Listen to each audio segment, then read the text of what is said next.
Ele é o maior salário do futebol brasileiro. Na grande área do Roda Viva está o atacante Túlio, do Corinthians. O goiano Túlio Humberto Pereira da Costa sempre fez o que a torcida mais gosta: gols, muitos gols. Até agora foram 473 em 9 anos de carreira. Ambicioso, o artilheiro garante que ainda vai superar a barreira dos 1000 gols, como fez o Rei Pelé. Uma promessa corajosa para um jogador de 27 anos. Mas Túlio adora um desafio. Do mesmo jeito que inferniza a vida de zagueiros e goleiros, ele sabe se promover como ninguém. Faz apostas, provoca duelos, dá nome aos gols. Irreverente, ganhou o apelido de Túlio Maravilha. Em campo, é o típico matador. Fica parado no ataque, parece alheio ao jogo, mas de repente... Túlio quase só pega na bola no momento da conclusão, na hora de fazer o gol. Depois é correr para as câmeras e para os abraços. Sempre foi assim, desde o início, quando ainda era conhecido como Beiço pelos companheiros de equipe. No Goiás, em 89, foi artilheiro do Campeonato Brasileiro pela primeira vez com 11 gols. Tentou a sorte na Suíça em 92 e se deu mal. Voltou ao Brasil e acertou o pé no Botafogo, do Rio de Janeiro, cidade perfeita para acolher o espírito brincalhão do goleador. Em 3 anos de Botafogo, fez 130 gols e foi artilheiro do Campeonato Brasileiro mais 2 vezes. Em 94, com 19 gols, e em 95, com 22. Além de conquistar o título de 95 numa decisão contra o Santos, Túlio já marcou mais de 100 gols apenas em jogos do Campeonato Brasileiro. Na seleção, não teve muita chance. As melhores recordações são o título de Novos no torneio de Toulon, em 90, e o famoso gol com a ajuda do braço contra a Argentina na Copa América de 95. No final do ano passado, Túlio resolveu mudar de áreas. O Banco Excel Econômico, novo patrocinador do Corinthians, contratou o jogador por $5 milhões. Na estreia, Túlio perdeu o duelo para Romário, antigo desafeto dentro e fora de campo. O Flamengo venceu o jogo por 3-0 no Maracanã pelo torneio Rio-São Paulo. Na partida de volta, no Morumbi, Túlio prometeu 3 gols. Fez só um, batizado de Salve o Corinthians. Foi o primeiro gol dele com a camisa do novo clube, que ganhou o jogo por 2-0, mas acabou eliminado da competição. Felizmente perdemos já o primeiro título, mas nós vamos ganhar mais. O Túlio é igual o Cometa Halley, passa de cada 50 anos. Já passou, agora já era. Compraram o gato por leve. Túlio bem, como diria o artilheiro. O casamento com a Fiel está apenas no começo e o ídolo promete dar à maior torcida de São Paulo o que ela mais gosta: gols. Muitos gols.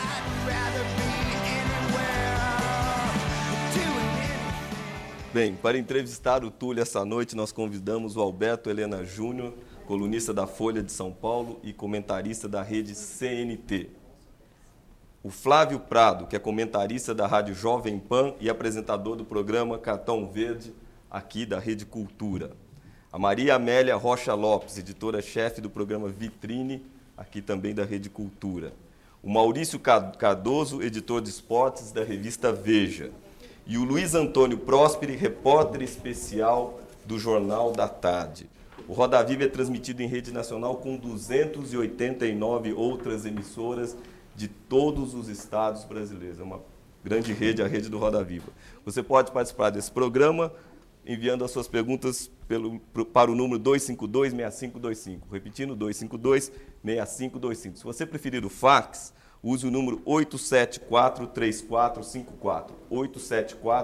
874-3454. E agora, nós também estamos aqui na era da modernidade com o nosso e-mail, rodaviva@tvcultura.com.br. rodaviva@tvcultura.com.br. Se você quiser me mandar as suas perguntas aqui para o Túlio via internet, utilize esse endereço. Boa noite, Túlio. Boa noite, né? Feliz pelo primeiro gol? Feliz com a camisa do Corinthians? Feliz pelo primeiro gol, né? Pela primeira vez está participando desse programa também. Você vê que a audiência é enorme, né? Mais de 200 e tantas emissoras. Realmente estou feliz, um ambiente novo, um estado de São Paulo onde sempre tive vontade de trabalhar, de mostrar meu futebol. E vocês viram aí que só foi um começo, né? Um aperitivo do que vai ser aí durante esses 3 anos que eu vou permanecer aqui no Corinthians. O Túlio, vocês vêm com junto com o nome Túlio, vem essa coisa do marketing. Túlio é marketing, Túlio se promove, o Túlio sabe se promover, o Túlio... Você não acha que isso pode, uma hora, mais prejudicar do que ajudar você na sua carreira? Não, pelo contrário. O Túlio não é só marketing, o Túlio é alegria também. É a alegria do futebol. O futebol, de uns tempos para cá, ficou muito profissional, né? Aquela coisa de meio massificante, né? Meio robótico, aquela coisa mecânica, né? Chegar ali, jogar o futebol, o feijão com arroz, embora, dar aquela entrevista normal de todo mundo e fica por isso mesmo. E eu estou tentando reviver um pouco, né, aquilo que o Dadá Maravilha fez em outros tempos, né, aqueles duelos que existiam entre Santos e Botafogo, na época de Pelé, Garrincha, né, ver os estádios lotados. Acho que o público hoje sente uma carência muito grande, né, já que o exterior vem aqui e leva a maioria dos craques que estão surgindo, né. E eu estou brigando de uma forma indireta justamente essa permanência, né, desses grandes ídolos, grandes craques aqui no futebol brasileiro, para justamente fortalecer mais ainda o nosso futebol e atrair o público. Porque além do marketing, de uma boa organização, né, um calendário mais racional, o que leva realmente o torcedor, o que faz o interesse da mídia pelo espetáculo, sem dúvida nenhuma, são os jogadores, que são os artistas, né? E eu, de uma forma ou de outra, eu estou tentando firmar essas raízes, né, para que os jogadores tomem essa consciência de que o Brasil, né, possa ser a potência, como é hoje na Espanha, Itália, a nível também de marketing fora de campo. Você tem assessoria, alguém que te ajuda nisso, alguém que... Não, eu tenho, claro, toda uma assessoria, né, para justamente cuidar da minha imagem, né, da minha performance, mas a criatividade, né, a imaginação sempre parte da minha cabeça, né. Eu, de repente, estou dormindo, no sono, começo a sonhar, imaginar as coisas e vejo um futuro, né, cheio de alegria, cheio de gols, homenageando cidades, homenageando comidas típicas, enfim, tudo que o Brasil, né, tem de bonito que é esse país. Então, eu tento, de uma forma ou de outra, despertar esse interesse nos torcedores. Helena. Nesse sentido, essa coisa de recuperar a alegria do futebol, um futebol mais bonito, um futebol mais inteligente, um futebol mais criativo e com mais gols, você como é que está vendo essa experiência do Rio São Paulo, da regra das 15 faltas? Então, como é que você vê isso aí? Bom, os números, né, vocês podem ver que o número de gols aumentaram, né, o número de faltas diminuíram. Você vê que jogadores considerados violentos, sempre recebendo cartão amarelo, sendo expulso, hoje já está pensando 2 vezes antes de fazer alguma falta mais violenta. Então, é um teste, né, ainda não está oficializado, né, que vai ser assim daqui para frente, mas não deixa de ser uma iniciativa boa. Você vê que o futebol está mais solto, está mais alegre, né, os gols estão saindo com mais naturalidade. E estão sobressaindo também os jogadores técnicos, né, que têm talento, que sabem, numa cobrança de falta, bater colocado, né, no lançamento. Isso tudo é uma iniciativa para fazer do futebol aquela coisa que chama o torcedor, que é gol, né? Pode inventar 1000 regras, 1000 esquemas táticos, técnicos, mas o que significa o futebol hoje é gol. Se não tiver gol, não tem graça. Queria te perguntar uma coisa. Você viu na abertura do programa aquela apresentação da tua vida e obra e no finalzinho aparece o Romário dizendo que você é o cometa de Halley, que aparece de 50 anos e que o Corinthians comprou gato por lebre. E eu queria que você falasse sobre essa opinião do Romário. É uma rivalidade que também faz parte. É como se fosse assim um Tom e o Jerry, né? É o Tom e quem é o Jerry? Eu acho que, não sei, as histórias estão aí, os números estão aí, né? A biografia de um e de outro estão aí para serem julgados. Mas isso é bom, é uma disputa sadia, né? Claro, desde que se mantém-se um nível elevado, né? E tem se mantido um nível elevado nessa rivalidade? Eu acredito que sim, né? Da minha parte, acho que vocês nunca vão vou ouvir eu criticar, não que seja o Romário, né? Que seja um eterno rival meu, mas de qualquer outro jogador, né? Aqui em São Paulo, por exemplo, tem o Viola, né? Que faz muito bem isso também, essa coisa de marketing, de promover jogos. E vocês vão ver, e não vão ver, tanto eu como ele, a chegar a esse ponto, né, de menosprezar essa coisa a nível pessoal. Assim, eu tento tratar todos de uma maneira bem profissional, para justamente promover o espetáculo e atrair o público. Se vocês forem para a seleção, como é que, suponhamos os dois ali, como é que vocês vão se comportar? É difícil ir para a seleção porque os dois praticamente têm a mesma característica, né? E hoje no futebol moderno é até um pouco inadmissível, né? Dois jogadores da mesma característica jogar no mesmo time. Poderia ser até uma curiosidade, né? Para ver o que ia dar, né? De repente eu jogar junto com ele. Mas não sei, talvez até mesmo a nível de seleção o treinador poderia até evitar esse tipo de confronto. O ano passado, você teve um problema mais sério com ele. Inclusive, parece que você tentou entrar na justiça, porque teve um problema que ele acabou falando mal da sua família, da sua esposa e tal. Eu queria que você contasse isso. Você foi na justiça mesmo, parou por ali? Não, pois eu sei separar bem as coisas, né? Eu vejo que quando o negócio está se criando, tomando um rumo para outro lado, o lado pessoal, não é interessante nem para mim, nem para ele, muito menos para os torcedores, né? Para a imprensa em geral. Então, eu decidi a partir daquele momento não brincar mais, na concepção da palavra, né, com ele.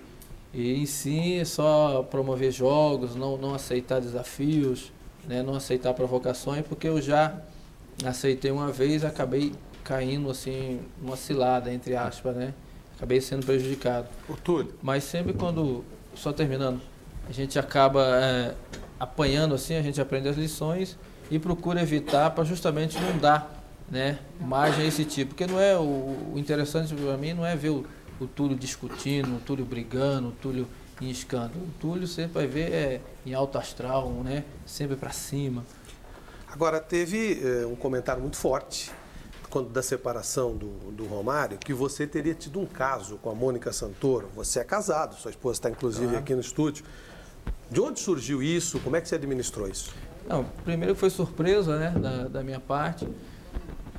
Até hoje eu estou tentando descobrir de onde que surgiu isso.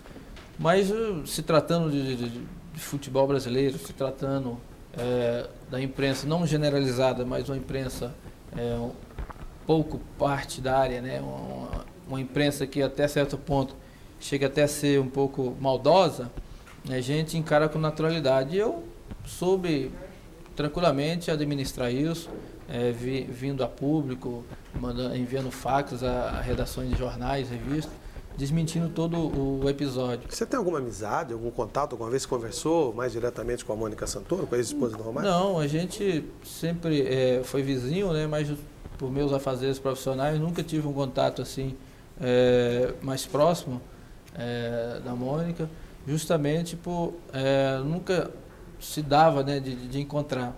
As minhas filhas sempre se deram bem com os filhos dela, né? Quer dizer, uma coisa bem familiar mesmo, coisa de vizinhança, mas não passou nada mais do que isso. E o que inventaram realmente causou surpresa para mim, mas eu com habilidade e com discrição soube realmente administrar e está aí, não se fala mais isso. Hoje eu estou muito bem casado, diga-se passagem. Essa questão de imagem pública, de acordo com o que colocou no início o Matinas, você vem do Rio de Janeiro, onde há uma cultura mais do fair play, né? Um bom humor, oba-oba, né? Há uma festa, um oba-oba e tal. E esse tipo de coisa pega bem. Agora, São Paulo, com o negócio de futebol, ele é meio ranziza, sabe? Esse meu povo aqui é ranziza, é meio chato, ele fica com o negócio, ele é torcedor do Corinthians, não pode... Outro dia eu encontrei um centro que me disse o seguinte, ele falou assim, olha, Quando o Edmundo jogava no Palmeiras, eu não conseguia ver o que o pessoal via nele e tal, por que elogiavam tanto. Agora, quando ele foi para o Corinthians, foi que eu vi que ele joga para burro e tal. Quer dizer, o cara não tem olho para mais nada. Você não teme que essa tua atitude, esse teu comportamento, esse jogo de marketing, venha a ser muito prejudicial para você nesse clima que é muito mais competitivo das torcidas, do torcedor e da imprensa em São Paulo? Mas isso vai acontecer não só aqui em São Paulo, como no Rio, ou até mesmo em Goiás, se eu voltar a jogar lá, na Bahia, em Porto Alegre. Porque ninguém consegue ser unanimidade, né? Acho que até mesmo o Zagallo, que é o único tetracampeão do mundo, não consegue ser unânime, né, perante a todos, porque eu, né, que ainda estou começando a nível profissional de título, essas coisas, vou agradar. Eu tento agradar principalmente a minha torcida, o time que eu estou vestindo, a camisa que eu estou vestindo, que é hoje o Corinthians, né?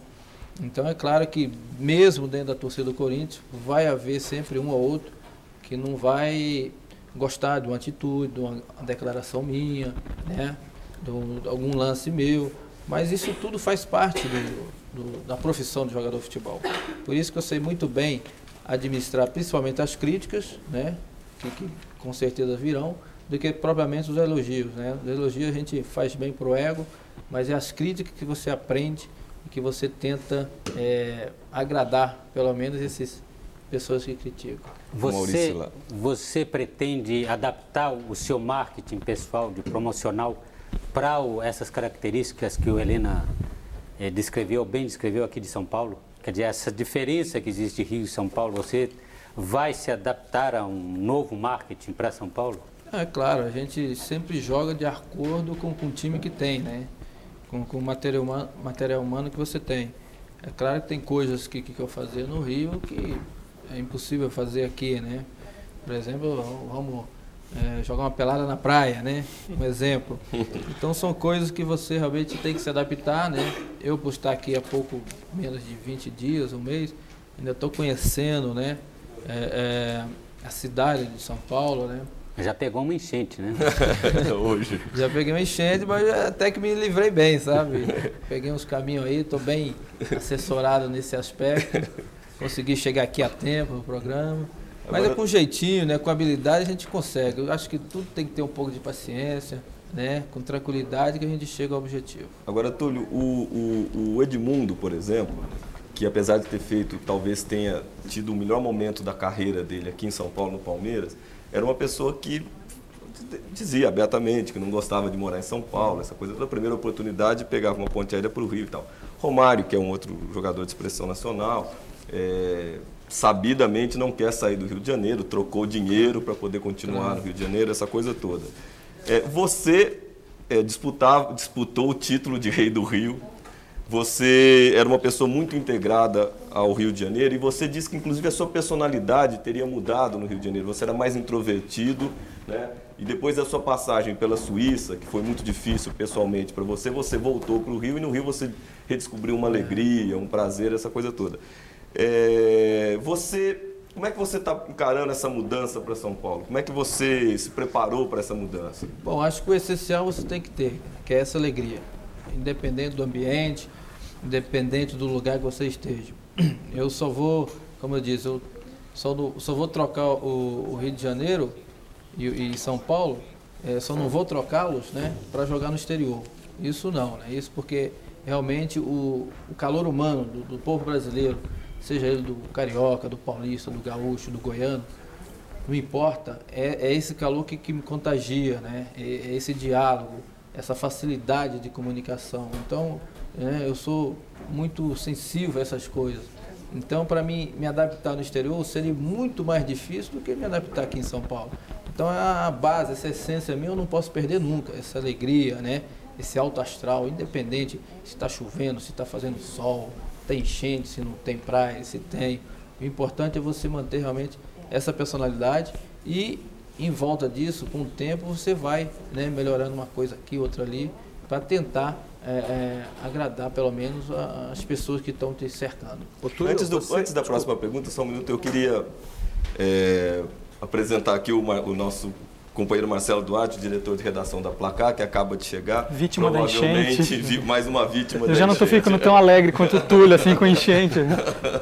Você trouxe a minha bola de prata falando isso? Não esqueceu da enchente, não. Você falou da Suíça.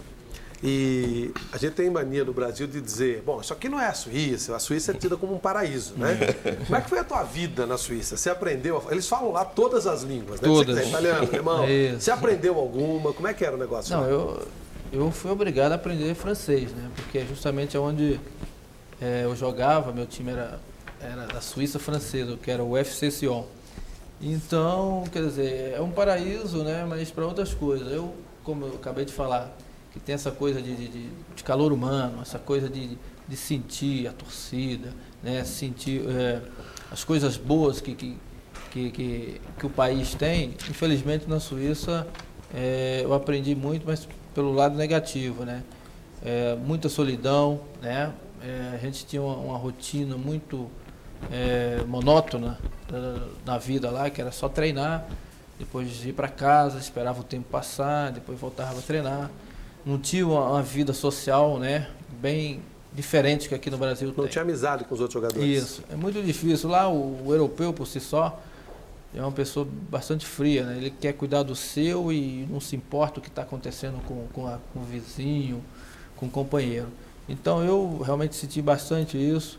Tanto é que 5 meses já queria voltar, né? 5 meses de contrato já queria voltar para o Brasil, mas infelizmente eu tive um problema com o presidente, ele me fez ali cumprir o contrato, mas tudo bem, eu acho que todo o seu lado negativo você tira uma lição, e eu aprendi que mais do que nunca hoje eu sou patriota, e para sair do país eu vou pensar não só 10 vezes, mas 1000 vezes. Quer dizer, lá não tinha nem praia, nem enchente, né?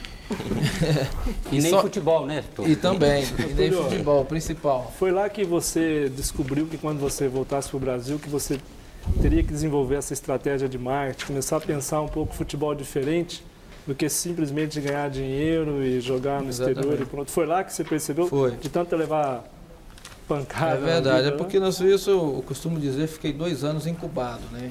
Fiquei ali naquela... Então, quando eu voltasse para o Brasil, também só fazer gols não adiantaria, porque poderia ser mais um goleador que chegou, tal, deu seu recado e foi embora também, seguiu o caminho.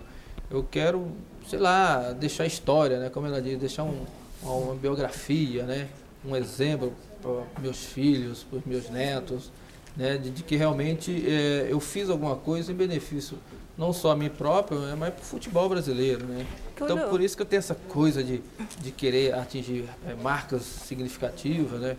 Como Pelé conseguiu, tantos outros jogadores conseguiu, seja ele no Corinthians, seja ele na seleção, aonde eu defender, né, o clube que eu tiver, eu tenho essa coisa, né, de chegar e marcar para a história do futebol. Eu queria te perguntar uma coisa, tem uma curiosidade que não é só com relação a você não, mas o jogador quando fica famoso, em geral se refere a ele mesmo na terceira pessoa. Várias vezes você já fala assim, o Túlio, porque o Túlio, tal, tudo. Não, mas isso eu já estou referindo aos netos. Eu queria saber por que é isso, quer dizer, o Túlio é uma marca, é uma entidade, não tem nada a ver com hoje o Túlio Humberto, hoje o Túlio Maravilha virou uma marca, por incrível que pareça, né? Então qualquer produto aí que futuramente a gente vai lançar aí, não vai deixar de ser só o Túlio, né? Mas assim, o Túlio Maravilha... Você pensa em entrar no ramo de confecção, é isso? Não, eu já tenho vários produtos, né? Já alinhavados justamente com essa marca. Então, inclusive já está até patenteada. Então, a gente tem que aproveitar justamente essa coisa, né? Eu, por saber um pouco, né, de marca, não sou aqui nenhum rei do marketing, mas convivendo com grandes empresários, a gente tem que saber explorar também esse lado, né, profissional, que é o nome. Você vai ser ator quando parar com o futebol? Ator? Tá mais para ser ator, viu? Agora, qual que é a diferença do Túlio Maravilha com o Túlio Humberto? Isso que eu devia responder melhor seria a Alessandra, minha esposa, mas a diferença básica é porque um é bem profissional, né? Quando entra em campo, realmente tem aquela responsabilidade de defender, uma cobrança muito grande, seja ela no Corinthians, na seleção, qualquer clube que eu defenda. Então você tem que deixar um pouco as brincadeiras de lado, porque porque eu sou muito brincalhão, né? Gosto de levar a vida assim, meio, né, na brincadeira. E em casa não, lá o Túlio é um paizão que as filhas deitam e rolam mesmo, faz o que querem, né? Sempre desorganizado. E eu procuro sempre não misturar as coisas, né? Em casa é o Túlio pai, e fora de campo o jogador, né?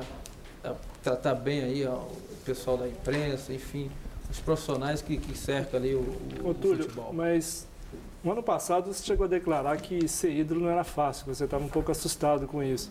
Quer dizer, você fez toda a estratégia para ser um grande ídolo, conseguiu e de repente se retraiu. Como é que foi essa história? Explica. Chegou um ponto, foi na época que nós fomos campeões, né, em 95 pelo Botafogo. Então realmente eu imaginava uma coisa e aconteceu totalmente diferente, né? Aquela coisa de privacidade, de você poder sair no shopping, poder fazer algumas compras que você estava habituado a fazer. E de repente eu me vi assim que estava impossibilitado. Mas hoje não. Hoje eu já sei administrar isso também, né? Da mesma forma que quando eu for campeão pelo Corinthians, seja ele paulista, brasileiro, eu vou saber realmente administrar isso, porque tem uma frase aí que eu sempre gosto, né? O pessoal sempre fala que o artista vai onde o povo está, né? Então o povo sente nessa carência. E eu quero tirar um pouco essa imagem de jogador, aquela coisa mascarada, aquela coisa que ninguém pode chegar perto, que tem vários seguranças. Eu não. Já declarei aqui que a minha segurança é a torcida do Corinthians, né?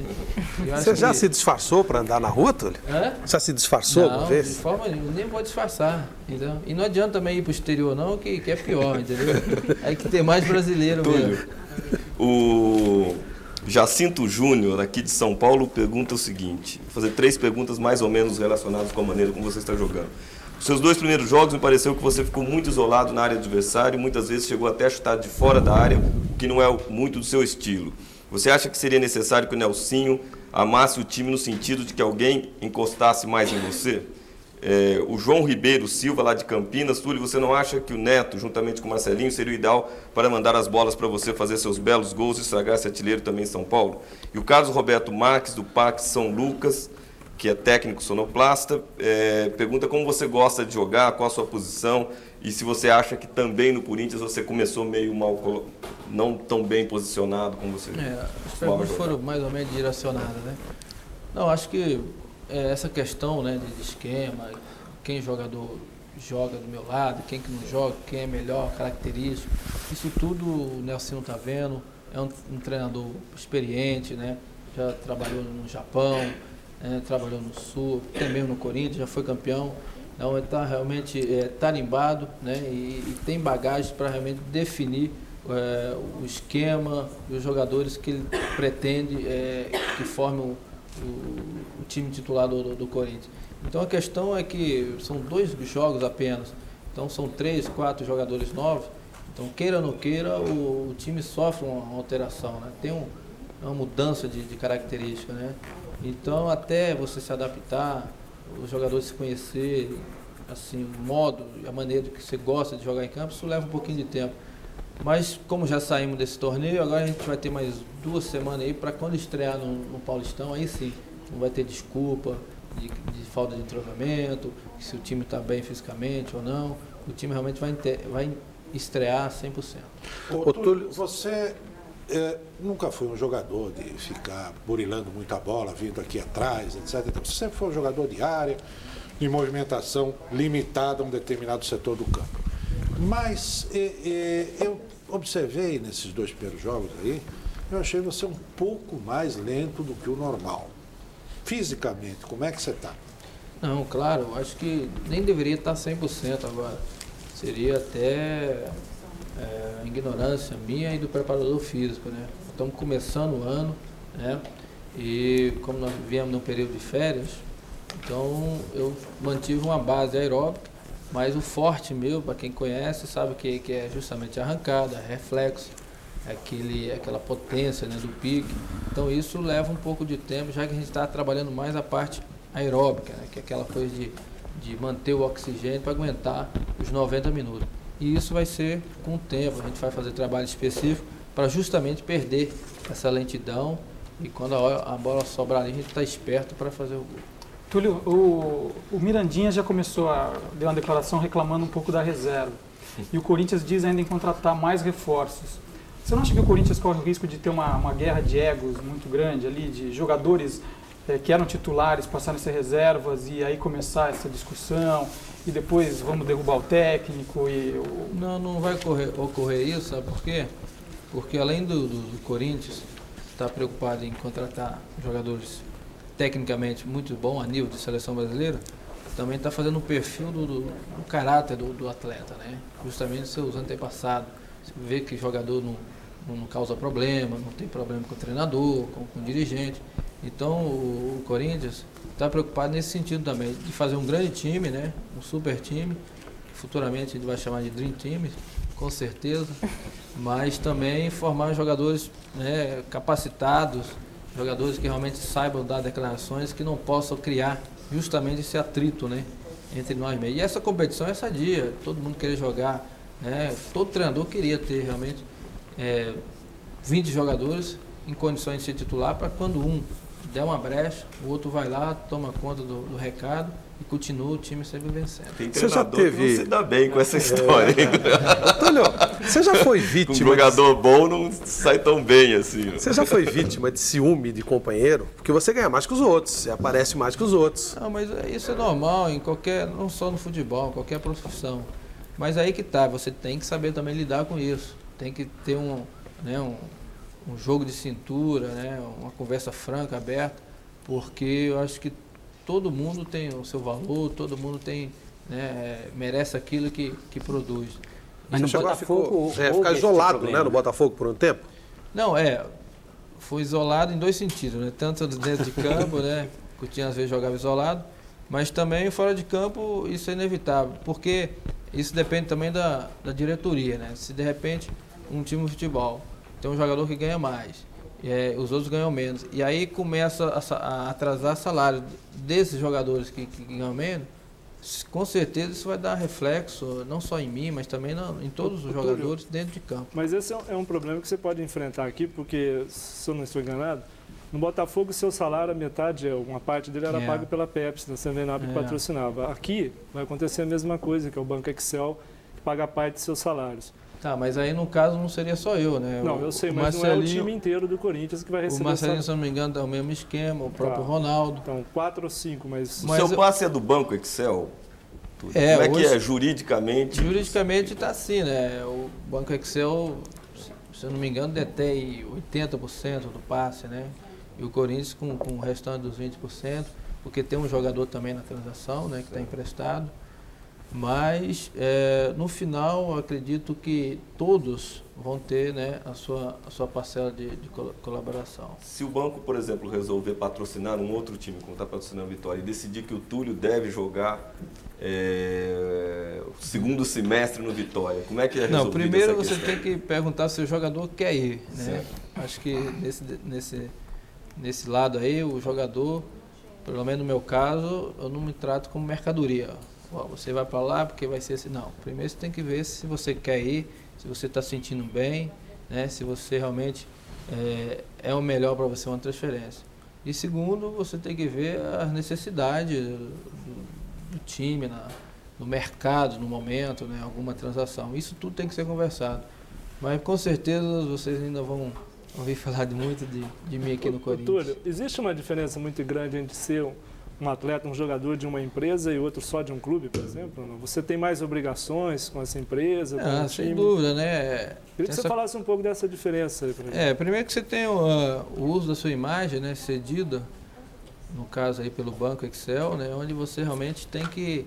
Aí que vem aquela questão de se privar, né, de certas coisas e manter aquela linha, né, aquela ética profissional. O banco não vai patrocinar um jogador que tem um passado negro, né, que está envolvido em escândalo, que toda hora está em confusão. Então, realmente, eu prezo por isso, porque além de você estar vendendo a sua própria imagem, você está vendendo a imagem do parceiro, que no caso é o banco. Então, a cobrança é nesse sentido, mas no normal, dentro de campo, você é igual a todos os jogadores, né? O desempenho é o mesmo, a vontade é a mesma. E vai ganhar vai ganhar todos, né? E o Corinthians está acima de tudo isso. Ô, Túlio, tua conta é no banco Excel? Sem dúvida, né? E você já não toma mais Sevenap. Não tomo Sevenap. E tem 12 dias no cheque também. Você costuma falar na NBA, a Liga Americana de Basquete, como um bom exemplo de marketing, tudo isso. Você jamais seria um Rodman? De jeito nenhum. Tatuado, vestido de mulher, essas coisas. Você jamais faria, Pelo contrário. chegaria a esse ponto pelo marketing? Não, pelo contrário. O que você admira na NBA como marketing? Admiro a organização, né? Você vê que todos os jogos tá super lotado lá no ginásio, né? A televisão dá uma injeção financeira enorme, por isso que os altos salários dos atletas são elevados, porque justamente tem essa assessoria, né? Os times não têm prejuízo, podem investir com certeza e por isso que está no melhor basquete do mundo. O problema aqui então é dirigente. É a organização e o profissionalismo, né? Como é que é você, por exemplo, que está tendo contato com profissionais de uma área, da área econômica, por exemplo, no caso do GAP, né? Do Corinthians e o pessoal do próprio Banco Excel e tal, e teve lá com o Botafogo também, no caso com a Pepe Escola, né? Como é que qual é a diferença para um jogador de futebol tratar com essa gente, tratar com o cartola convencional, aquele dirigente de amador, entre aspas, de clube? Isso é o futuro que vai, isso é bom todo mundo se acostumar, que isso é o caminho que o futebol brasileiro vai tomar daqui uns 5, 10 anos. Realmente só vai ficar aqueles competentes, dirigentes competentes, que pensam visar não só o lucro da empresa, né, no caso do patrocinador, mas também do clube, e tirar toda a vaidade, todo o interesse pessoal de querer aparecer, de querer se eleger alguma coisa através do futebol. Acho que isso é que realmente está atrapalhando, né? Essa coisa de misturar política com futebol. Nunca deu certo, eu acredito que não vai dar certo. Então, essa a tendência. E isso é que os dirigentes têm que tomar consciência. E os jogadores já estão tomando. Você vê que hoje, para renovar contrato com qualquer jogador, não é como antigamente. Toma aí, tá bom demais, ou é pegar ou largar. Não, pelo contrário. E isso é porque não vê ainda a Lei Pelé, né, que deve vigorar no ano que vem. Então, realmente, se os dirigentes não se atentarem para esses fatos que estão acontecendo, os jogadores daqui um dia... Qual é a sua posição sobre a Lei Pelé? Eu acho que a Lei Pelé como se diz, é uma injeção de ânimo, né?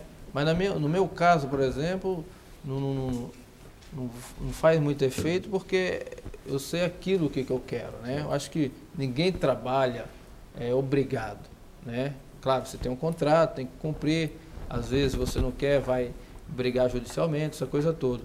Mas desde que haja um diálogo, um bom senso de todas as partes envolvidas, acho que a Lei Pelé só vai te dar uma cobertura, né? Só vai te dar como se fosse uma última opção para você seguir seu caminho. Você me corrige se eu estiver errado, mas o seu irmão, o passe dele era seu, não é isso? Continua sendo seu? Não, é meu. É meu e dele, né? São irmãos gêmeos.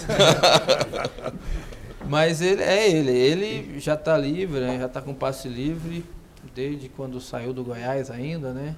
Então tá sempre emprestando a vários clubes por um determinado período e ao término, se o clube interessar comprar, tudo bem. Mas como não há interesse, ele continua sendo jogador livre. Claro. Túlio, você falou pela lei do passe, se o dono do passe quiser te mandar de novo para a Suíça, ele poderia. Você falou, lógico, conversando, a gente se entende. Yeah.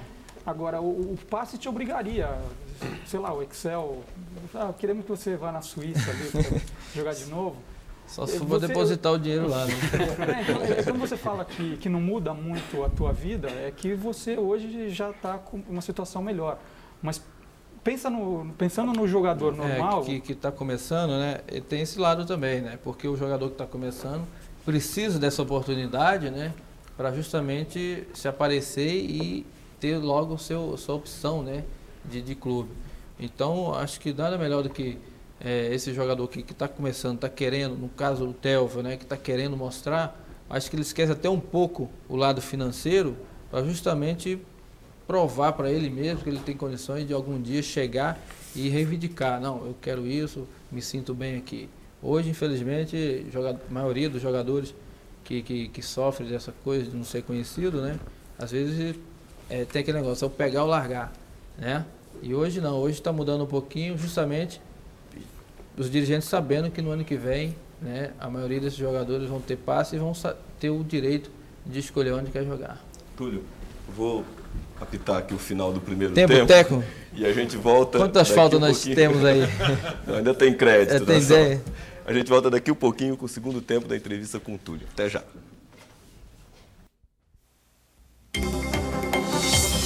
Roda Viva. Apoio Cultural. VASP, sua melhor opção internacional. E General Motors, acelerando o futuro.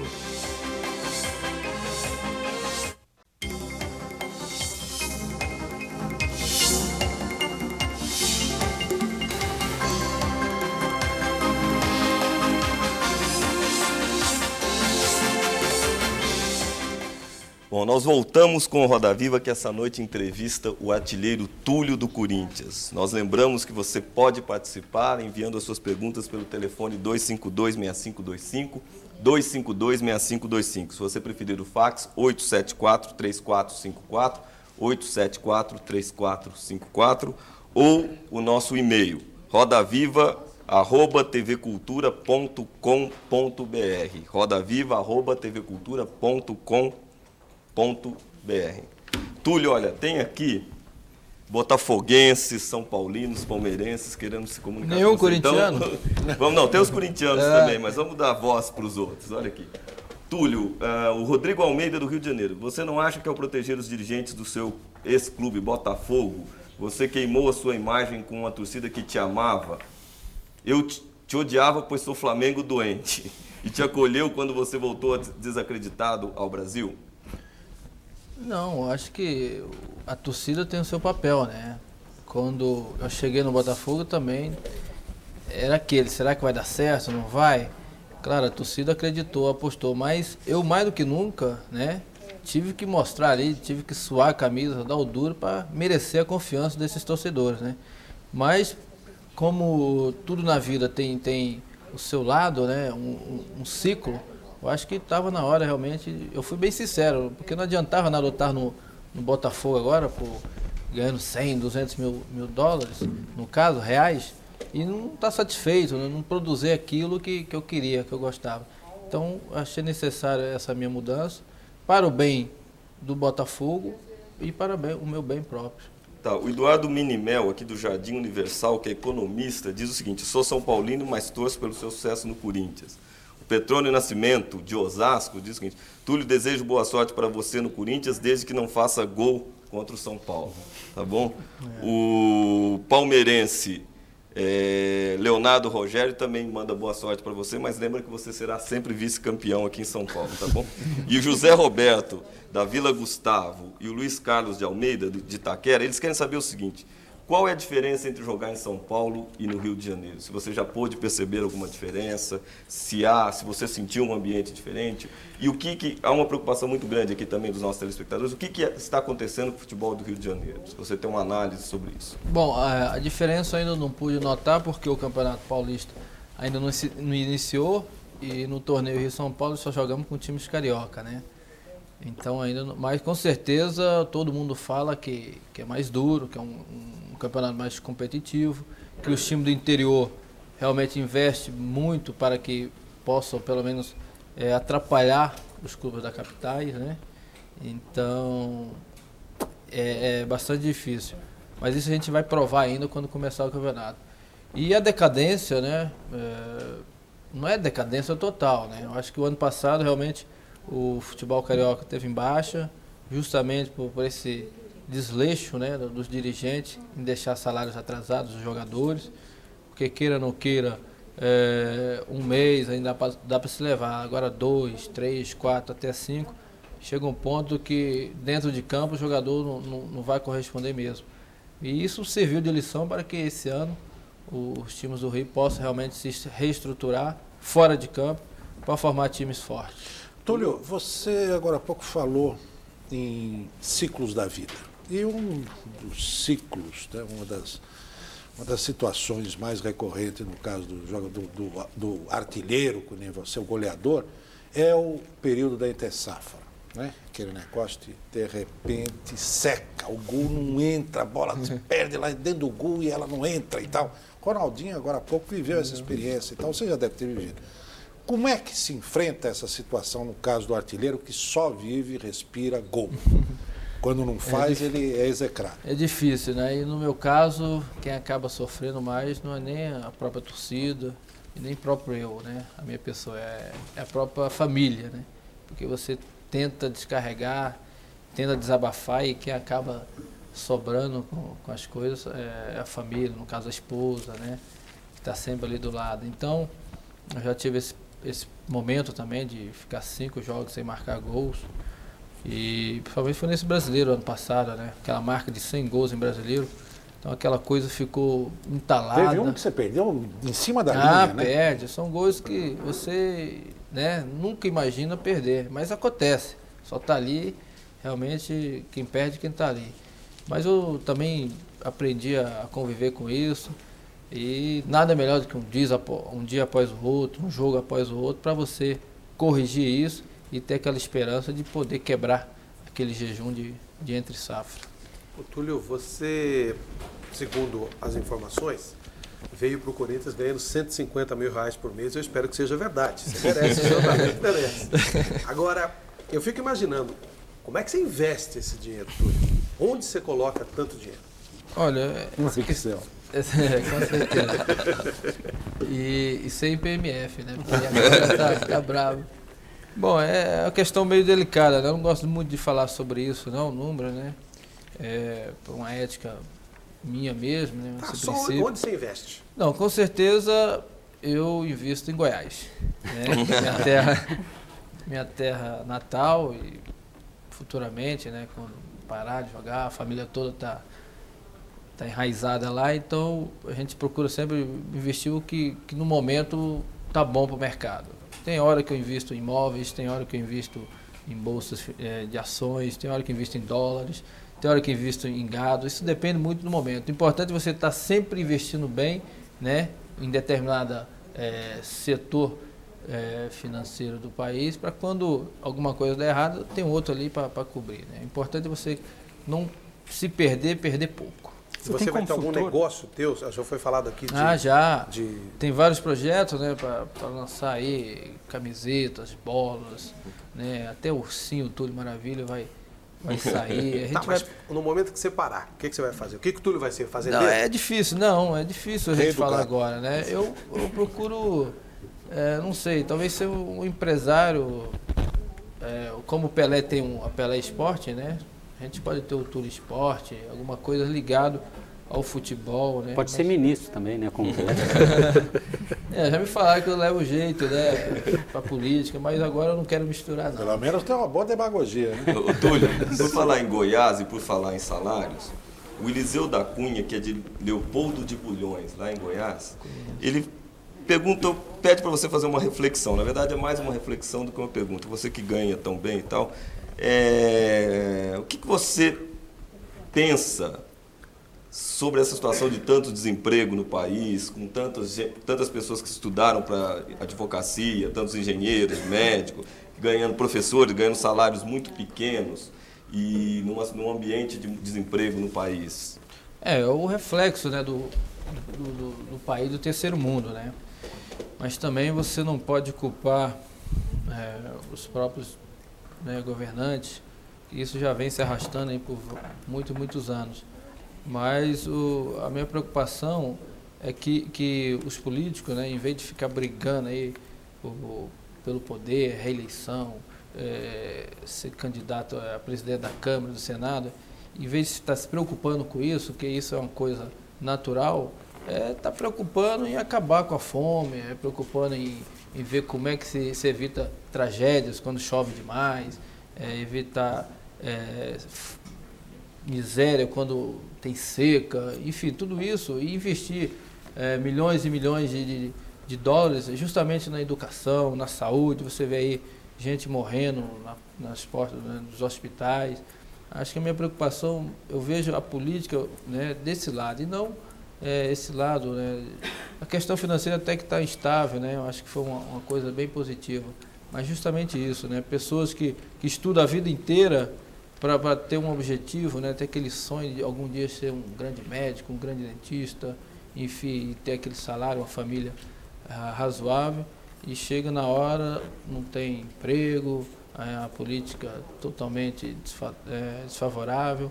Então eu vejo por esse lado, o político hoje, principalmente o presidente, tinha que investir justamente na base, que é a educação, saúde, né, e acabar um pouco com essa violência. Agora você, o Carlos... eu acho que a pergunta é inevitável, mas está aqui, se você me permitir, em vez de fazer a sua, vamos fazer pelo Carlos Valinda, que é um jornalista aqui da Bela Vista. Você é a favor ou contra a reeleição do presidente Fernando Henrique? Não, eu sou a favor. Acho que time que ganha não se mexe, né? Tem esse velho ditado. E é como eu disse, está dando certo por um lado, né? Pelo menos você não ouve falar de inflação já tem o quê? Uns 3, 4 anos, né? Isso pelo menos te dá uma tranquilidade. Mas isso é pouco.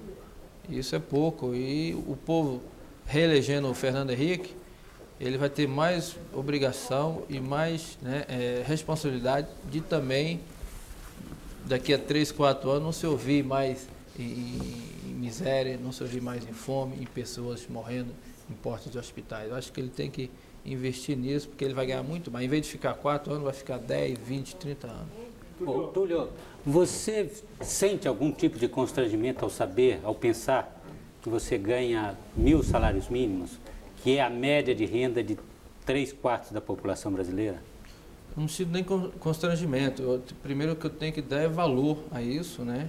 Primeiro agradecer a Deus por essa oportunidade e sempre olho, né? Como o menino me pediu para ter um momento de reflexão, você chega em casa e às vezes você não tem nem o direito de achar que isso está ruim, que aquilo está bom, né? Que eu vou estar triste hoje, que eu vou estar alegre.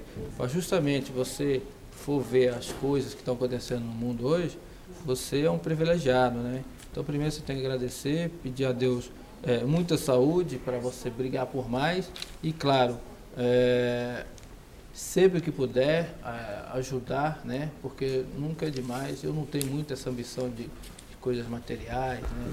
Porque um dia tudo isso acaba, vai ficar aí mesmo para a família, para os filhos. Então você tem que viver intensamente, né, o seu momento, a sua vida e dar alegria principalmente às pessoas que estão perto de você. Túlio, você falou em ajudar, mas quando o Romário propôs aquela aposta agora, Corinthians e Flamengo, que era para doar 50 cestas básicas. Isso. Eu não aceitei. Você não aceitou e disse que isso era um problema dos governantes. Mas justamente, eu Túlio, não aceitei essa por pergunta também está aqui no meu e-mail, mas eu não estou conseguindo achar o autor da pergunta, bem, enfim. Essa pergunta veio também. Que logo depois da tua declaração, o fax da redação de placar, muita gente indignada com essa tua posição. Isso. A gente recebeu muita correspondência. Eu não aceitei por 2 motivos. Primeiro que não foi a primeira vez, né, que ele já me desafiou, né, tentando apostar, justamente porque você nunca sabe a reação. Então eu procuro evitar o máximo, né, esse tipo de conflito, principalmente envolvendo dinheiro.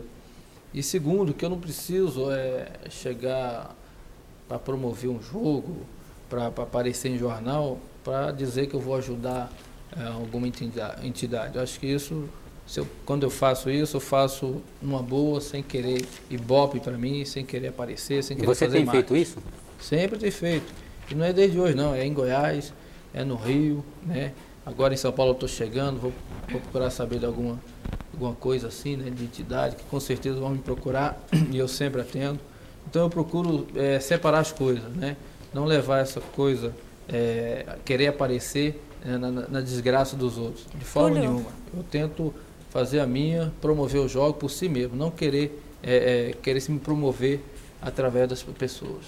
Eu li uma declaração tua que dizia que os anos 80 tinha sido a era Zico e que 90 seria do Túlio. Mas você não acha que está mais para a era Ronaldinho? Pode ser uma dupla, né? Uma dupla sertaneja, né? Com certeza. Em cima disso eu queria perguntar, porque você foi muito bem em 95, foi lembrado pelo Zagallo, disputou a Copa América, depois, como o Zagallo costuma fazer, colocado de lado. Ele já fez isso com o Rivaldo, que foi mal na Olimpíada, ele fez com você. Você acha que a seleção acabou em vista até do sucesso do Ronaldinho? E o que você pensa do Zagallo? Porque a maioria dos jogadores e até da imprensa fala muito, o Zagallo é o único tetracampeão, elogia muito, mas ele também tem algumas incoerências na seleção. Queria que você falasse um pouco desse, você na seleção e depois o Zagallo. Bom, primeiro que justamente aquela questão do ciclo, né? Eu acho que eu vindo para o Corinthians, a minha porcentagem de voltar para a seleção aumenta mais.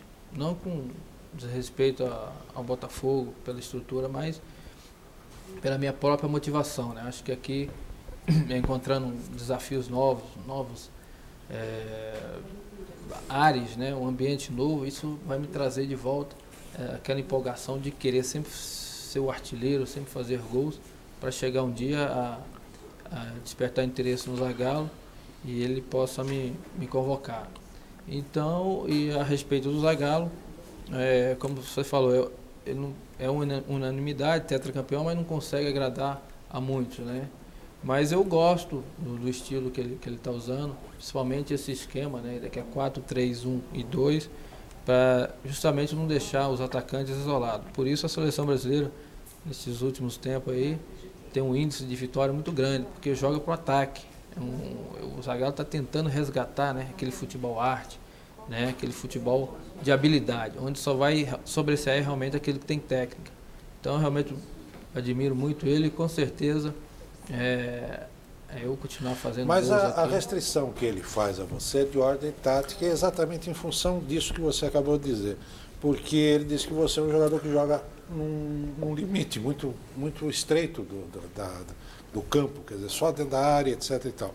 E que o jogador, para jogar no esquema dele, no centroavante, precisa saber sair, voltar, tocar a bola, claro, driblar e tal. Como é que você fez? Mas eu comecei a fazer isso e tive uma passagem muito boa com ele mesmo, né, em 95, onde fomos até para a Copa América, né, e perdemos nos pênaltis, que era normal. Mas eu aprendo muito com ele, né, e eu procuro sempre, agora que eu estou entrando em forma, eu vou tentar fazer essa movimentação que ele deseja. Pelo menos de um jogo importante para você, eu lembro que você fez essa função até por por um time todo, que foi a final do jogo do Botafogo contra o Santos aqui em São Paulo, quando você teve um companheiro que não estava em condições de jogar, não estava fisicamente prejudicado, não estava conseguindo, não estava em melhores condições físicas para desempenhar, e você foi uma espécie de líder do time, voltou, marcou, correu, deu trombada, etc. e tal. Não daria para você ser o tempo todo assim? Aí a gente tinha que ganhar dobrado, né? Não, mas isso depende muito do momento, né? E se tem jogador específico para aquela posição, né? Eu acho que aí que tá. Eu poderia até me atrapalhar, né? Se eu quisesse fazer tudo ao mesmo tempo, eu poderia até me atrapalhar. A mim mesmo e ao próprio esquema, os demais jogadores. Então acho que nós temos que saber o quê? É aproveitar, tirar o de melhor que o jogador tem e dentro de cada um, na sua característica, sua função, fazer aquele conjunto para que todos possam sobressair. Túlio, analisando dois momentos da sua carreira tão importantes que eles foram mostrados no começo do programa. Primeiro, aquele gol de mão contra a Argentina. Você não ficou com vergonha depois daquilo? E segundo, bom, vamos por um. O gol da Argentina, você não ficou com vergonha quando o juiz mostrou que foi no peito? Não, eu fiquei, né? Inclusive que... primeiro que foi nem gol de mão, foi uma ajeitada, né? O gol de mão até que não foi, né? Foi só ajeitada. Só uma ajeitadinha de leve, né? Então, engraçado, né? Porque pela posição dele realmente não dava, porque ele estava nas minhas costas e no gesto que eu fiz, acho que o culpado maior não foi nem o juiz, foi o bandeirinha que não marcou. Então eu até pensei em parar, né? Porque todo mundo parou, falei, epa, será que ele marcou alguma coisa? Mas como tem essa coisa de faro, né, de artilheiro, de sempre conferir, graças a Deus, naquele momento, a gente ficou até um pouco mais lá no Chile, né? No Uruguai, né? No Uruguai. Então, passou. E a outra... A outra é aquele lance que você fez aquele gol de calcanhar em cima, que você meteu bola de calcanhar contra um time chileno, depois você não foi para o Chile. 2 respostas. Primeiro, você se arrependeu de ter feito o gol ou se arrependeu de não ter ido para o Chile deixando seus companheiros numa gelada? Nenhuma coisa nem outra. Primeiro porque eu não me arrependi, porque eu acho que não menosprezei ninguém, não desrespeitei nenhuma regra do futebol. Acho que eu me lembro, não está escrito que é proibido fazer gol de calcanhar, que é proibido fazer gol de nuca, né? Eu achei bárbaro, mas os chilenos é que não acharam. Pois é, e eu acho que essa coisa só tomou ênfase, polêmica, porque foi um time do Chile, entendeu? Porque se fosse um time do Brasil aqui mesmo, não ia acontecer nada, todo mundo ia encarar numa boa, entendeu? Então entrou mais esse lado da... E eu não fui porque... Não, eu não fui porque realmente um jogo antes, contra o Flamengo, não me engano, eu já estava machucado, fui pro jogo no sacrifício e no final acabei sentindo. E como o time já estava classificado, não precisava vencer, e eu como estava me recuperando dessa contusão, achei por bem não arriscar e me prejudicar a mim. Túlio, se o Helena me permitir, olha, ao gol, nós estamos vendo no momento. Esse lance aí. Olha, eu não sei, nesse instante que eu vi esse lance, eu achei que você fez isso é mais por, assim, meio molecagem. Um sonho de criança, uma coisa né? Assim, um sonho de criança, porque eu sempre tenho, assim, na minha cabeça, fazer gol de tudo quanto é tipo, né? Se você for pegar um pouco aí dos meus gols, vocês vão ver que tem gol de quanto é jeito, né? Até sem querer. Então ainda tem essa coisa, né? De sempre querer um dia fazer um gol de calcanhar e tal. Sabe o que eu penso? Um dia bater um pênalti de calcanhar, entendeu? Que não seja contra o Chile de novo. Se um dia for possível, por que não? Ô, Túlio, mas os companheiros não pegaram no pé? Eles disseram, poxa, você aprontou isso aí, não foi e tal? Os seus companheiros do Botafogo não pegaram no pé? Não, de forma nenhuma. Porque quem sabia do meu problema de contusão, tanto é que logo em seguida eu fiz ressonância magnética, constatou que realmente tinha 3 a 4 centímetros de lesão muscular. Então seria arriscado. E como era um jogo, um atrás do outro, seria arriscado por um jogo eu ficar de fora do restante da Libertadores. Vocês tiveram problemas lá, os jogadores do Botafogo? Foi não tiveram problema, não. Mas voltando no gol contra a Argentina, você que é tão bom moço, não ficou com dor de consciência, não? Não, pelo contrário, porque a rivalidade é tão grande, né? E eu sou muito patriota, então acho que teve um gostinho especial, não fiquei com remorso. Túlio, voltando ao... Eu quero dar o meu palpitezinho nessa história. Voltando ao gol de calcanhar, se na NBA o cara tá sozinho, ele pode escolher 400 maneiras de fazer aquela bola. Ele enterra, ele dá piruleta, ele enterra de costa. Graça, né? Aquilo vira um momento especial do jogo. Por que no futebol a gente vai ter esse moralismo, essa falta de vontade de que seja bonito, que seja espetáculo? O jogador não pode ali fazer uma embaixadinha com o gol aberto e fazer o gol. Por que é desrespeito? Não é desrespeito, a bola chegou ali e você faz como você quiser. As oportunidades são tão raras, né, de acontecer isso, como aconteceu, você chegar sozinho. O futebol hoje está tão, né, marcação, todo mundo em cima. Quando ocorre uma oportunidade dessa, isso é raro. Então... Quer dizer, o cara fica mais indignado com o fato de você fazer uma jogada pirotécnica, né, bonita, engraçada, divertida, do que o jogador que vai lá e dá pontapé no outro e não joga a bola. Pois é isso que tem que acabar com essa mentalidade, né, do futebol. Agora, eu não estou deixando de lado a questão do Flávio, porque realmente o time do chileno pode ter reagido muito violentamente a essa questão. Quer dizer, não reagiu. Eles até acharam, do ambiente do futebol. No momento lá, entrevistaram eles, até acharam que foi uma coisa normal, que não teve culpa, que não ia ter troco, que não ia ter revanche, não ia ter nada disso. Eles assimilaram bem isso. Mas os técnicos não usam isso depois nas preleções seguintes para... eu tenho um caso de placar que na final Corinthians e Palmeiras de 95, se não me engano, nós fizemos o pôster do Corinthians e do Palmeiras. Nós pedimos para fazer antes, para dar o do campeão. Só o Corinthians aceitou. E o Carlos Alberto Silva, que era o técnico do Palmeiras, usou isso na preleção, do tipo, olha, estão posando, já ganhou, de criar esse clima, né? Situações assim para dar o clima de Não, mas de isso acho que o que tende a acontecer, acontece. Independente se um já ganhou, se um já fez aquilo, se não fez. Eu acho que o brasileiro tem que acabar com essa mania de superstição. Mas os técnicos não usam esse tipo de coisa para motivar a equipe? Isso. Mas só por ser uma decisão já é uma motivação natural. Então não precisa fulano esnobar, não precisa provocar para dar injeção de ânimo no adversário. Eu acho que o cara, por si só, já tem que ter uma motivação natural, né? Túlio, em ser o melhor. nós temos no ponto o gol contra a Argentina. Vamos rever se alguém ainda tiver algum comentário, alguma pergunta. Discretíssimo, Túlio de Mão. Olha lá. Os argentinos falavam alguma coisa com você, Túlio? Não. É o que eu te falei, nessa história eu fui o menos culpado. Você não parou para pensar no juiz, porque às vezes dá aquela... Não, eu parei. Você viu que a hora que eu dominei, o outro na minha frente já levantou o braço, o goleiro já ficou... Eu não sabia se ia na bola, parou ou não, entendeu? Você poderia tomar um cartão, né? Também, poderia tomar. Naquelas alturas poderia acontecer. Mas aí não é coisa de bom moço isso que você fez ainda. Por quê? Não, mas o Maradona não fez de mão na Copa do... Mas ele Foi a não mão quer de Deus. posar de bom moço. Não, mas tudo bem, mas isso depende do Eu queria momento. mudar um pouquinho a discussão. Você disse aí no começo que o futebol está mudando, que o jogador para renovar contrato agora é mais difícil, né? Chegar e assinar qualquer coisa e tal.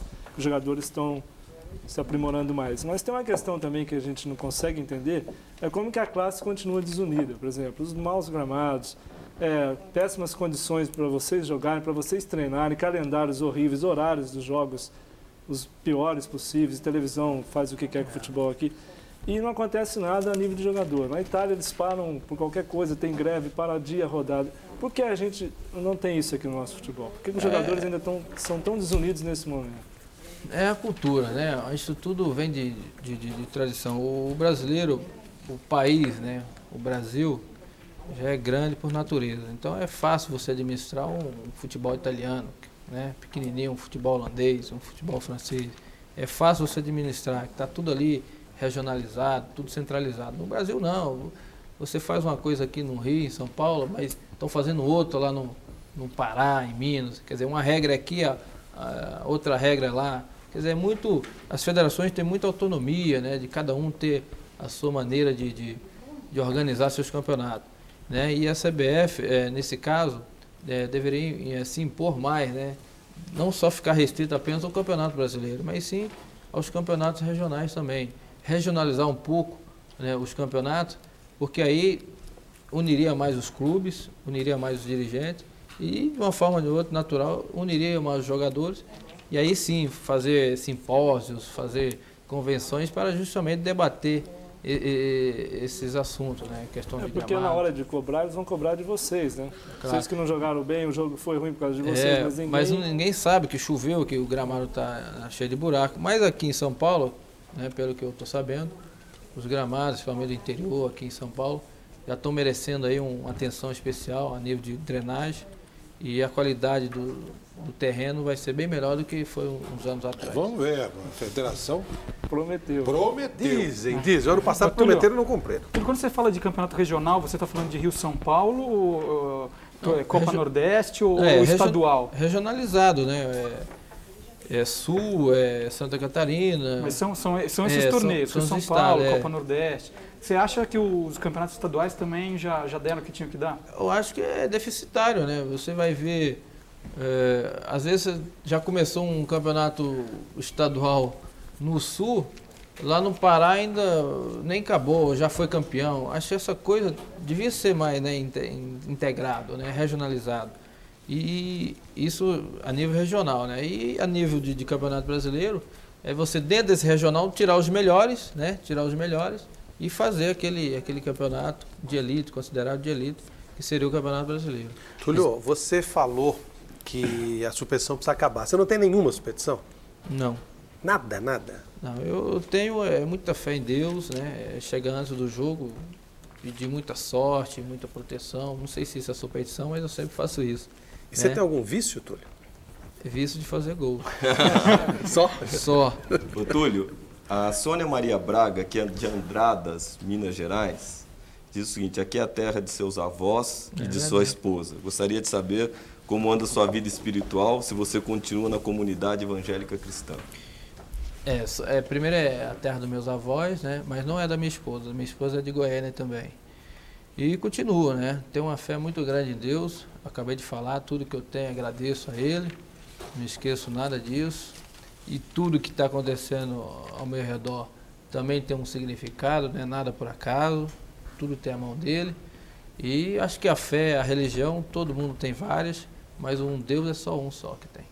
O Flávio Catão, que é consultor empresarial de Belo Horizonte, ele pergunta assim, como você vê o caso Reinaldo? Qual a sua reflexão sobre isso? Eu acompanhei, né? O Reinaldo sempre foi meu ídolo, assim, a nível de profissional, né? Até hoje estou tentando bater o recorde dele em campeonatos brasileiros. Com certeza, acho que esse ano vou conseguir. Então é uma pena, né?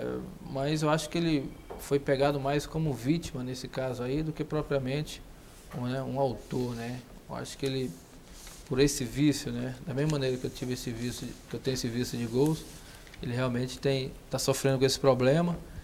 Mas nada que um tratamento, do que uma atenção maior possa fazer, que ele possa dar a volta por cima aí. Rola muita droga nesse meio do futebol? Não, antigamente rolava mais, agora não. O jogador está mais profissional, né? O jogador já tem uma base familiar bem sólida, já pensa mais nos filhos antes de fazer qualquer tipo de coisa. E você vê que é caso esporádico, né? Você acha que as escolinhas têm contribuído para isso, as escolinhas dos clubes? Principalmente, a hora que começou essa febre de escolinha, tanto feminino como masculino, acho que isso já tira o vício, né? Já tira essa criança de pensar besteira. Acho que o vício, essa competição, essa coisa de saúde, de dormir cedo, de se alimentar bem, já começa desde cedo para que eles possam ter um futuro melhor.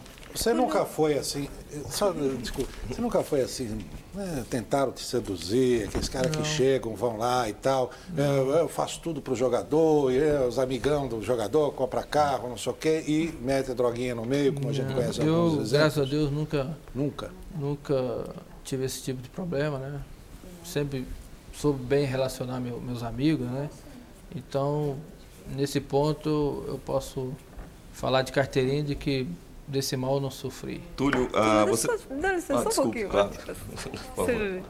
É o seguinte, se o futebol feminino vingar no Brasil, você deixaria suas filhas serem jogadoras de futebol? Claro, por que Maria não? Amélia, se você me permite, a Sabrina e a Simone Kodama querem saber a sua opinião sobre o futebol feminino também. Então, as mulheres... completando a pergunta dela, inclusive a minha filha mais nova, como todo mundo esperava que fosse homem, né? Que queria ver um Tulinho, veio uma Marcela, né? Uma filhinha. Então, hoje, se você der uma boneca para ela não quer, ela quer bola. Então, chega brincando, chutando. Então, é como se fosse o Tulinho da família, né? Ela tem jeito? Tem jeito, chuta forte, pé direito, pé esquerdo. Túlio, qual foi o treinador que mais te ensinou? Foi Mário Juliato. Mário Juliato. Na época do Goiás, eu era reserva de um centroavante chamado Sabará, que até faleceu há pouco tempo. Então ele me ensinou bastante, principalmente naquela região ali, na grande área, né?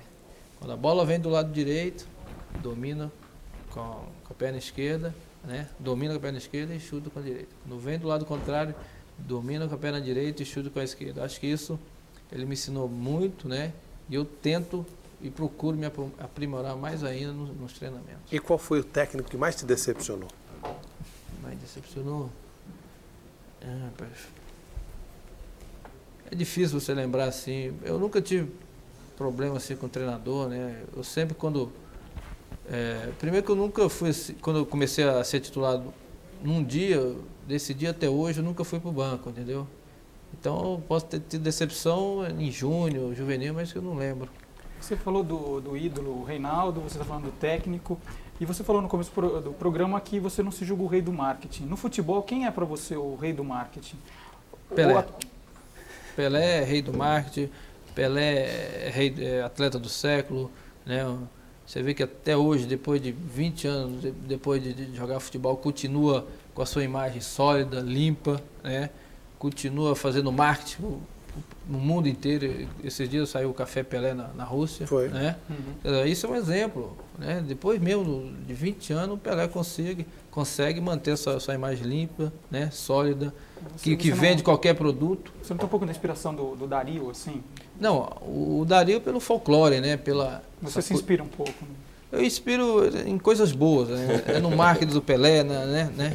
No atleta do século, é no folclore do Dario, que sempre foram artilheiro, o Reinaldo, que é um atacante técnico. Mas você não para no ar que nem o helicóptero, né? Não, cada um tem a sua característica, né? Mas o produto final, todo mundo sabe que é o gol, né? Túlio, Você concorda que o Ronaldinho é hoje o maior jogador do mundo? Concordo, mas eu só não concordo como é feito esse julgamento da FIFA, porque ele só olha para os europeus. Eu acredito que se estivesse olhando para o Brasil, para a Argentina, em vez de ter o Ronaldinho competir com o liberiano, o inglês lá, poderia estar competindo com o Romário, com o Edmundo, com o Djalminha, comigo. Mas, enfim, teríamos 5, 6 jogadores brasileiros a nível de ganhar essa bola. Os primeiros a valorizar pouco o futebol brasileiro não são os jogadores. Você mesmo saiu daqui para jogar no Sion, que seria a 3ª divisão no Brasil. Não, tudo bem. Isso o Juninho sai daqui para jogar no Middlesbrough. Mas se perguntar para todo mundo hoje, por que está todo mundo voltando? Porque as pessoas se arrependem. É aquela coisa da primeira vez. Eu saí quando eu tinha 22 anos. Não tinha essa visão que eu tenho hoje. Entendeu? E eu já estava muito tempo em Goiás, e como o meu passe na época estava fora da realidade do futebol brasileiro, a única opção para mim sair era indo para o exterior. Mas hoje, se chegar aqui uma proposta de 10, 20, 30 milhões para jogar na Europa, eu vou pensar 10 vezes para ver se eu vou. Mas seus companheiros continuam indo. Não. E nem sempre para times de primeira. Mas estão continuando voltando, estão indo e estão voltando, entendeu? Estão indo e estão voltando. Queria que você falasse um pouquinho do Corinthians. Você está aí há 20 dias treinando, você já descobriu quem vai ser o seu parceiro ali na frente, como era Donizete e Túlio no Botafogo? Você assim, tem preferência por algum? Não, de forma nenhuma. Eu seria antiético estar aqui escalando um time, todos têm condições. Não estou dizendo escalando, assim, é uma coisa mas pessoal. Essa coisa pessoal fica para mim mesmo, né? Eu acho que o treinador é pago para isso, né? Não vamos aqui entrar em polêmica. Porque de repente amanhã já falar, tu prefere fulano, aí, entendeu? Eu não sou esse jogador polêmico. Sim. Eu quero justamente o contrário, unir mais o grupo para que sejamos fortes nesse campeonato. Túlio, o Flávio, durante a transmissão do jogo contra o Flamengo, chamava muita atenção nos comentários dele pela Jovem Pan, e eu estava no Morumbi, que o torcedor do Corinthians precisa aprender a ver o Túlio jogar como o Túlio joga. O que é o melhor do Túlio? Que não é um cara que sai como o Ronaldinho, que sai para fazer uma jogada que passa por vários adversários na corrida, não é o jogador que vem buscar o jogo. O Túlio é aquele jogador bem centroavante, antigo centroavante, bem posicionado dentro da área e que vai ter uma hora que vai aparecer a oportunidade e ele vai fazer o gol. Agora, dada a altura do jogo, você já tinha feito o primeiro jogo pelo Corinthians, não tinha feito o gol, já estava no meio do segundo tempo, do segundo jogo e não havia o gol e começou ali uma espécie de um zum, do Túlio pegava na bola, errava o passe, eu não saía. Você, como é que é jogar sobre essa pressão? Quer dizer, tudo ou tem que dar certo ou não tem que dar, ou se não der, Deus ou é diabo, mesmo em uma fração de segundos. Quer dizer, como é que você consegue lidar com isso? Consigo com muito otimismo. Para mim não vai dar certo, para mim não tem, vai dar tudo errado, para mim não tem... eu não vou conseguir. Para mim é tudo o contrário. Vou conseguir, vai dar certo, o time vai vencer, vamos ser campeões, entendeu? Porque se isso tudo der errado, nós ainda vamos chegar perto, entendeu? Mas o que não pode faltar é força de vontade, todo mundo ver que você está querendo, né? E a questão de sair o gol ou não, tá naquele dia, né? Que nada dá certo, mas você buscou, você procurou. Uma coisa é você se omitir, você não querer buscar esse gol, você não querer buscar ajudar os seus companheiros, a buscar a vitória, né? E outra coisa é você mostrar garra, mesmo com as dificuldades de entrosamento, fora de ritmo, né? Fisicamente não está 100%, mas você acreditar sempre que uma bola vai sobrar e que seu faro de artilheiro, né? Com a sua estrela, você vai chegar a fazer isso. Você aprendeu nos livros do Dr. Laí Ribeiro? Eu li muito. Gostava? Não, mas eu li muito isso na Suíça, né? Eu aprendi muito. A terapia que eu fazia na Suíça era ler livros, né? Revistas do Brasil, fita de vídeos. Então eu aprendi muito na Suíça essa coisa de sempre dar certo, entendeu? Eu uso muito essa psicologia, essa força da mente. Mesmo as coisas parecem que tão difíceis, sempre tem uma luz ali no túnel. Você é muito paciente dentro de campo? Você tem paciência? Sou, porque a torcida é impaciente, por natureza. Claro, eu sei esperar a hora certa. Não adianta que vontade demais, cedo demais, né? Tem aquele ditado, apressado demais come cru. Você tem que saber esperar o momento certo. Porque o futebol é 90 minutos, às vezes até 180. Naquele instante que a bola veio gol, salve o Corinthians, né? No instante que a bola veio, você pressentiu que aquela era a bola do jogo? Pressenti E mais, eu queria saber a técnica que você utilizou, se também foi do Mário Juliato, quer dizer, você mergulhou no sentido contrário do curso da bola e colocou no canto oposto que não tinha como não tinha, o goleiro pegar. E se eu te falar que eu errei a cabeçada e pegou no ombro, você vai acreditar, né? Bom, claro. Pois é, e às vezes se pegasse na cabeça, a bola não entraria. Então acho que aquele era o momento certo, porque um lance anterior já tinha perdido um gol, acho que o zagueiro chegou até na hora que eu ia chutar ele chegou. E naquele momento era primordial, né? Como o Matias falou, já estava começando o zum. Se naquele lance eu não faço o gol, poderia ali tomar outro rumo, essa coisa toda. Túlio, quais foram os nomes que você mais gostou dos gols que você deu? Nomes? Do Salve Corinthians. Tá bom, fora o Salve Corinthians. Depois do É porque eu tenho memória curta, né? Não sei, são vários gols, porque são quase 470 gols, né? Com certeza a gente vai chegar ao número de 500 esse ano no Botafogo, né? Vamos chegar, né? Não tem essa, não vai mesmo.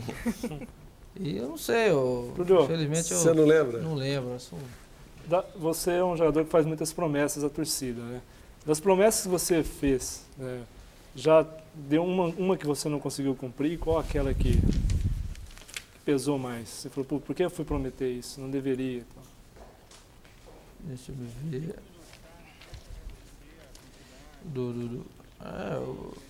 Toda competição, quando eu entro, né, para jogar assim, eu entro para ser o melhor, né, na minha posição e que o time vença. É claro que de 10 competições você não vai conseguir ser campeão das 10, mas que pelo menos você chegar à metade já é um grande negócio. Eu acho que o ano passado, né, eu havia prometido, não para a torcida, não, prometido a mim mesmo, né, que poderia ter sido o tetra-artilheiro do Brasil, né? Seria o único jogador a conseguir isso, em 20 anos de brasileiro.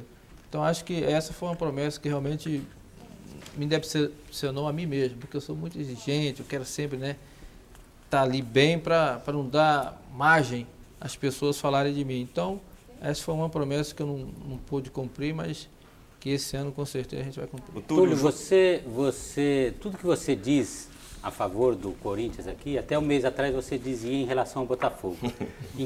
A gente deve acreditar em quem? No Botafogo ou no Corinthians? Deve acreditar no Túlio, nenhum dos dois. Deve acreditar em mim. E os números não mentem. Em 3 anos de Botafogo, fui 2 vezes artilheiro do Brasil, 2 vezes artilheiro do Carioca, campeão brasileiro, campeão carioca, quer dizer, no Corinthians tem muito mais. Ô, Túlio, o João Luiz, que diz que é amigo da sua família lá em Goiânia, pergunta o seguinte: quando você promete um gol para a torcida e não consegue e não cumpre essa promessa, você fica muito frustrado? Como é que você lida com essa frustração? Fico frustrado e já prometo para outro jogo. Qual foi o jogador mais desleal que te marcou até hoje, então? Desleal? Eu lembro que foi o... Deixa eu me ver.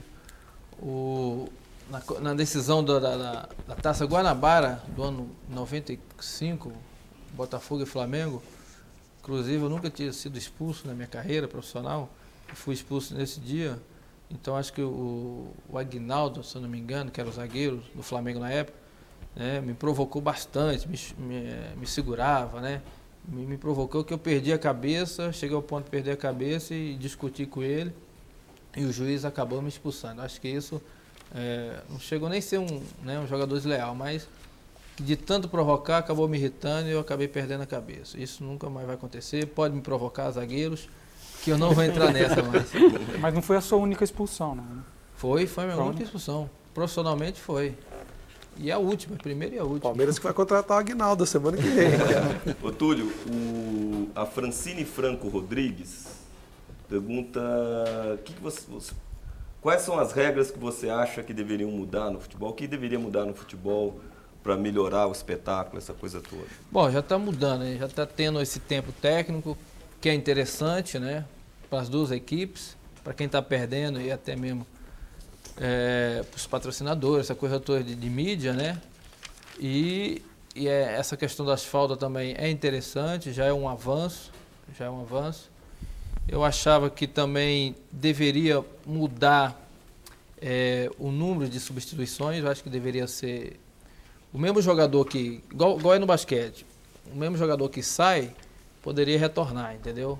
Às vezes não está atravessando um bom momento ali, mas aí poderia voltar e decidir um lance. Eu acho que acabaria com aquela coisa de queimar o jogador, né? O jogador de repente não está num dia bom, peraí, vem cá, senta aqui um pouquinho, vai lá, entra outro, tal, é assim, faz assim, entra lá de novo. Acho que isso poderia ser uma opção. Você, o que você acha que você precisa aperfeiçoar? Cabeçada, né? Andei perdendo uns 2 gols de cabeça nesse jogo. Tem que ter mais, né, força assim na cabeçada e melhorar justamente esse arranque, né? Aquela chegada, aquela explosão que precisa de um centroavante rápido, né? Como está sendo o Ronaldinho, né? Ô Túlio, mas um jogador com 27 anos ainda dá tempo para... Claro, nunca é tarde para ser feliz. Eu quero estar com 40 anos e com essa disposição de um garoto de 20, 25 anos, entendeu? Você vai acabar jogando futebol de praia como o Júnior? Não sei, de repente até profissional mesmo. Eu quero jogar futebol profissional até a hora que as pernas não estão aguentando, até a hora que eu estiver chegando na frente do zagueiro, fazendo gols, né? E aí vamos ver. Eu sou bastante otimista quanto ao meu futuro aí. Túlio, quem parece que não te perdoa aqui em São Paulo é a torcida do Santos. Tem muita gente aqui querendo saber como é que você se sente tendo marcado aquele gol impedido, o juiz tendo roubado aquela final, etc e tal. Sinto feliz, né? Acho que quem não tá bem é o juiz, né? Mas ele se redimiu, fez um ótimo final do Brasileiro ano passado, né? E errar humano. Acho que o juiz, nessas horas, ainda tem que inventar uma regra para auxiliar o juiz, porque o espetáculo está melhorando, né? As faltas estão diminuindo, a violência, mas ainda tem que inventar alguma coisa para ajudar o juiz, talvez, quem sabe, 2 juízes, para diminuir o número de erros. Mas aí o Cartola disse que não pode, porque tira o sumo do futebol, que é a discussão, que é a mutreta. Ele não quer acabar com a mutreta. Aí sempre vai ter uma justificativa, né, para os perdedores. Ô, Túlio, você jogou em time de massa, acho que nunca, né? Porque o time de massa em Goiás é o Vila, isso. Aí no Rio é o Flamengo, na Suíça não tem time de massa. Então agora você tá, só de chocolate. Você tá no Corinthians e o Corinthians é paixão, tá? Você já aprendeu o hino do Corinthians, Túlio? Já. Canta um pouquinho para nós aí. Salve o Corinthians, campeão dos campeões, eternamente, dando alegria aos corações. Salve o Corinthians, de tradições de glórias mil, tu és orgulho dos desportistas do Brasil. Pam, param, pam, pam, pam. Bom, foi o Túlio cantando o Corinthians. Nós chegamos ao final do Roda Viva. Túlio, eu queria te agradecer muito a sua presença. Queria que você respondesse 2 perguntinhas. Uma é da Raquel, da Freguesia Dó. Pergunta se você já sabe qual a escola de samba que você vai desfilar, se você vai desfilar esse ano, como é que é? Se não tiver jogo no sábado de carnaval aqui, é o Gaviões da Fiel. Tem jogo. Tem jogo, tem, né? Domingo. Então infelizmente esse ano eu não vou poder desfilar na Gaviões, mas no Rio de Janeiro eu vou desfilar pela Império Serrano. E se você já tem o nome do próximo gol? É contra a Inter de Limeira, né? É o gol Suco de Laranja. Então tá bom, Túlio. Gostaria muito de agradecer a sua presença aqui no Roda Viva, desejar muita sorte na sua carreira, muitos gols, muita alegria no seu futebol aqui em São Paulo. Queria agradecer a nossa bancada de entrevistadores que hoje heroicamente enfrentou aí a tempestade para chegar aqui aos estúdios da TV Cultura, agradecer a sua atenção e lembrar a você que o Roda... E a sua participação, aliás, hoje, Túlio, nós batemos aqui os recordes de fax, telefonema e parece que mais de 100 mensagens pelo e-mail, pelo endereço aqui, pelo nosso endereço. É um bom sinal, hein? Um bom sinal para você. É então, verdade. Queria agradecer a sua grande participação essa noite e lembrar que o Roda Viva volta na próxima segunda-feira, às 10h30 da noite. Até lá, uma boa noite e uma boa semana para todos.